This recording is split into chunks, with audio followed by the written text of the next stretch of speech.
Благодарам за присуството на денешната пресконференција на ВМРО ДПМН.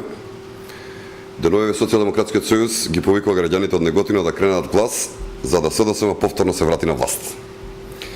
Наместо однапред договорените прошетки на партиските членови и договорените средби на Бранко Црвенковски, истиот треба да ги посети обичните граѓани од Неготино и да им објасни што се случи. Во времето кога се државата владееше Социјалдемократскиот сојуз во Неготино, да пропаднат скоро сите државни фирми и предпријатија. Како се случи да замре индустријата, земјоделството и трговијата. Порачуваме Бранко Црвенковски да ги посети поранешните вработени од фабриката за кабли 9 мај Неготино, каде што стотини луѓе останаа без работа во негово време, и нив нека им рече да кренат глас за СДСМ повторно да се врати на власт.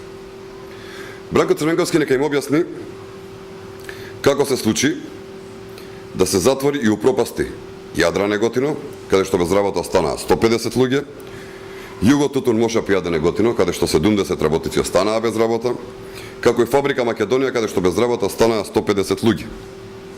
Одговорноста за упропастена судбина, за донесување до банкрот на овие семејства е на Бранко Црвенковски и Социјалдемократскиот сојуз.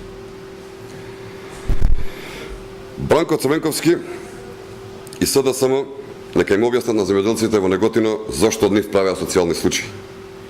Тие на нивната мака се богатеа и правеа криминал. Тие се должни да им објаснат на неготинчани зошто денар пара субвенции не добиваа кога социјалдемократите беа на власт.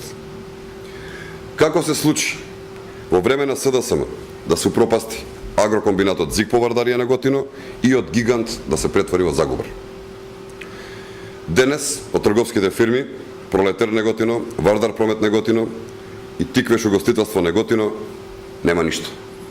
Без работа останаа околу 450 луѓе. Ова се делата на СДСМ. Бранко Црвенковски, ама ништо не направи добро за Неготино. Со кое ли само лице и образ се појавува пред овие луѓе? Бранко Црвенковски СДСМ не само што затвараа фабрики и отпуштаа луѓе од работа, тие не знаат и да одговорат каде се трошеа парите во нивното време, или не сакаат да одговорат. Зошто било така, Црвенковски треба да им одговори на луѓето граѓаните од Неготино.